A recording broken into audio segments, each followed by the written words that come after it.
Welcome everybody to another lesson. I hope you've had a great day. Thanks for tuning in today. Today we're going to be talking about changing factor or Verandringsfaktor.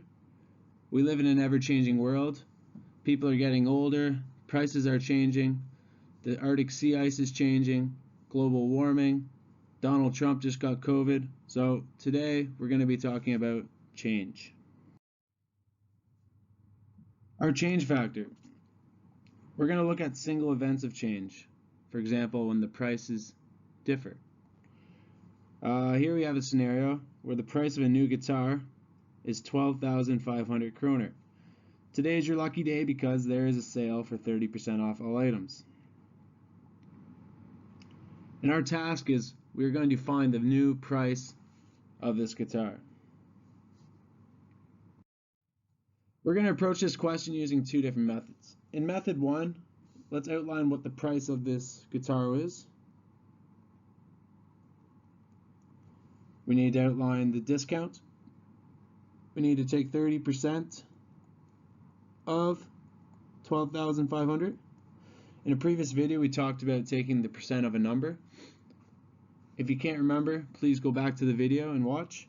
However, we know that when we convert 30% to a fraction, we can convert that to 3/10. So when we multiply,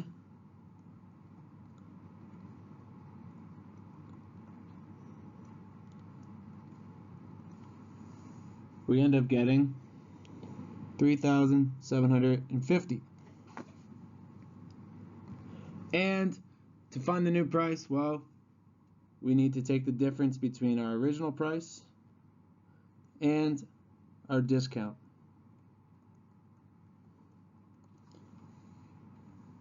And we end up with 8,750 kroner. So, therefore, the new price of this guitar will be 8,750 Swedish kroner.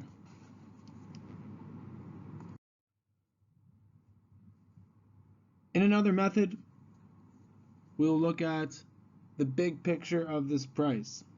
So it's important to note that you need to recognize that when you save 30% of something, you are only spending 70% of the original value. Let's take a look at this picture to better illustrate. The entire circle represents 100%, and this is the price of the guitar.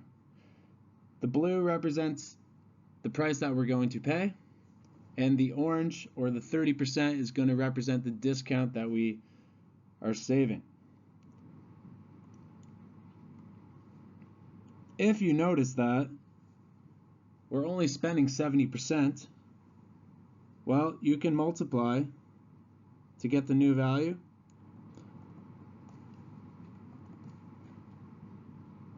%70 of 12,500. And we know 70% as a fraction can be written as 7/10. Of is multiply, and so. And when you calculate this, you should get the same answer as we did in the previous method. And it's important to notice that our change factor in this question is going to be 0.7. The change factor represents how much our value changed. Well, our change factor in this case would be 70%, or 0.7.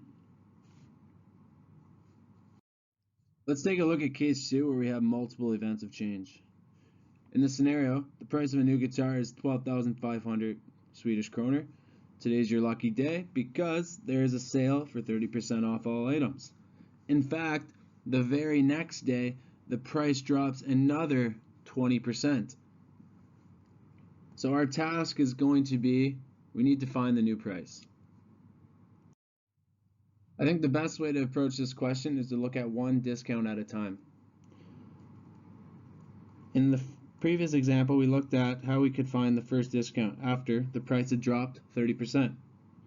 And when we did this, we looked at two different methods. Since we're saving 30%, we only need to find what is 70% of our original price. And we know that 70% here, well, this can also be represented as our change factor, or our Verandringsfaktor.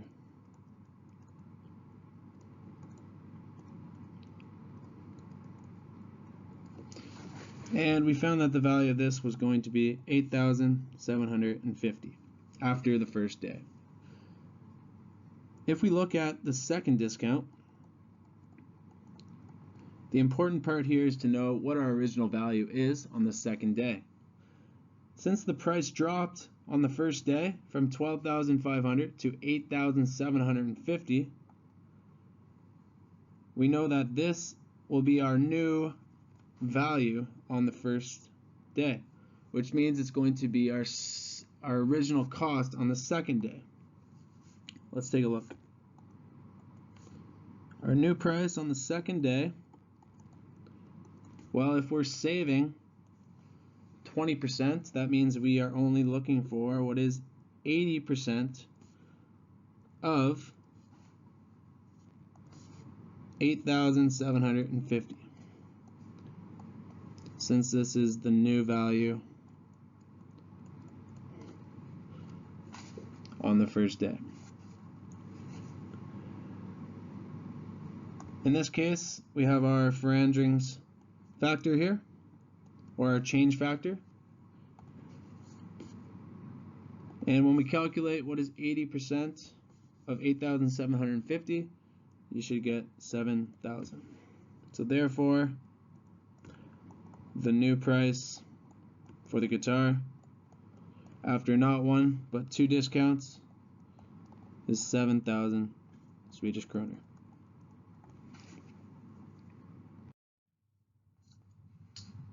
At this point, I'd like you to pause the video, copy down the question in your notebook, and take some time to work through it. At the start of the next lesson, we'll have time to go through the solution of this question. In this scenario, it says that Brooks has 10,000 Swedish kronor in a savings account at the bank. In 1 year, the amount increases 5%. Your task is to find what is the new value after 1 year.